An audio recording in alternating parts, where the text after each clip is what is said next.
Hi friends, ಎಲ್ಲರಿಗೂ ನಮಸ್ಕಾರ. ನಾನು ನಿಮ್ಮ ಬೃಂದಶ್ರೀ. ಸೊ ಇವತ್ತು ನಿಮಗೆ ಒಂದು ಮಂತ್ರನ ಹೇಳ್ಕೊಡ್ತೀನಿ. ಏನಪ್ಪ ಅಂದರೆ ಈ ಮಂತ್ರನ ಹೇಳೋದ್ರಿಂದ ನಿಮಗೆ ಒಂದು ಲೈಕ್ ನಿಮ್ಮ ಮನೆಯಲ್ಲಿ ಮಕ್ಕಳಿರ್ತಾರಲ್ಲ ಅವರಿಗೆ ಅಂದರೆ ಬ್ರೈನ್ ಶಾರ್ಪ್ ಆಗುತ್ತೆ. ಈ ಮಂತ್ರವನ್ನು ಹೇಳೋದ್ರಿಂದ ಬ್ರೈನ್ ಶಾರ್ಪ್ ಆಗುತ್ತೆ ಮತ್ತು ಕಣ್ಣು ಕಾಂತಿಯಿಂದ ಕಾಣಿಸುತ್ತೆ. ಪ್ಲಸ್ ಅಂದರೆ ಒಬ್ಬೊಬ್ರು ದೊಡ್ಡವರಾಗಿರ್ತಾರೆ ಬಟ್ ನಾಲ್ಗೆ ತಿರುಗಲ್ಲ ಅವ್ರಿಗೆ ಈ ಥರ ಅಂದರೆ ಈ ಮಂತ್ರನ ಹೇಳೋದ್ರಿಂದ ಅವ್ರಿಗೆ ನಾಲ್ಗೆ ತಿರುಗೋದು, ಕಣ್ಣು ಕಾಂತಿಯಿಂದ ಕಾಣಿಸೋದು ಮತ್ತು ಬ್ರೈನ್ ಶಾರ್ಪ್ ಆಗೋದು ಎಲ್ಲ ಅಂದರೆ 3 ಮಂತ್ಸಲ್ಲಿ ನೀವು ಕಾಣ್ಬೋದು.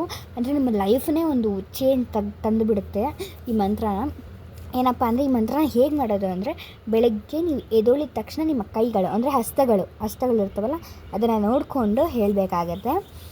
ಅಂದರೆ ನೀಟಾಗಿ ಒಂದು ಧ್ಯಾನ ಮಾಡೋ ಥರ ಟೈಪ್ನಲ್ಲಿ ಕೂತ್ಕೊಂಡು ನೀಟಾಗಿ ನಿಮ್ಮ ಕಣ್ಣುಗಳನ್ನು ಮುಚ್ಚಿಕೊಂಡು ಈ ಥರ ಈ ಶ್ಲೋಕನ ಹೇಳಬೇಕು ಅಂದರೆ ಮಂತ್ರನ ಹೇಳಬೇಕಾಗುತ್ತೆ. ಏನಪ್ಪ ಅಂದರೆ ಕರಾಗ್ರೆ ವಸತಿ ಲಕ್ಷ್ಮಿ, ಕರಮಧ್ಯೆ ಸರಸ್ವತಿ, ಕರಮೂಲೆ ಸ್ಥಿತೆ ಗೌರಿ, ಪ್ರಭಾತೆ ಕಡೆ ದರ್ಶನ. ಈ ಮಂತ್ರ ಇದೆಯಲ್ಲ, ಈ ಮಂತ್ರದ ಮೀನಿಂಗ್ ಏನಪ್ಪ ಅಂತಂದರೆ ಇದು ನಮ್ಮ ಕೈ ಅಲ್ವಾ. ಕರಾಗ್ರೆ ಅಂದರೆ ಕೈ ಆಯಿತಾ. ಕರಾಗ್ರೆ ವಸತಿ ಲಕ್ಷ್ಮಿ ಅಂದರೆ ಲಕ್ಷ್ಮಿ ಇಲ್ಲಿ ವಾಸ ಮಾಡಿರುತ್ತಾಳೆ. ಕರಾಗ್ರೆ ವಸತಿ ಲಕ್ಷ್ಮಿ.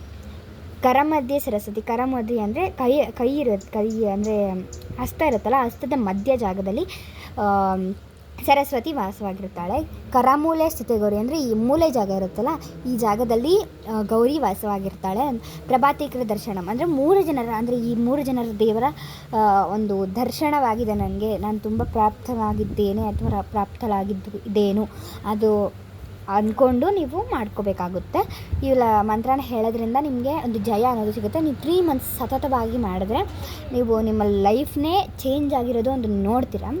ಇದನ್ನು ನಿಮ್ಮ ಫ್ಯಾಮಿಲಿ ಆ್ಯಂಡ್ ಫ್ರೆಂಡ್ಸ್ಗೆ ಶೇರ್ ಮಾಡಿ, ಅವ್ರಿಗೂ ಕೂಡ ಯೂಸ್ಫುಲ್ ಆಗಲಿ. Thanks friends, bye, see you.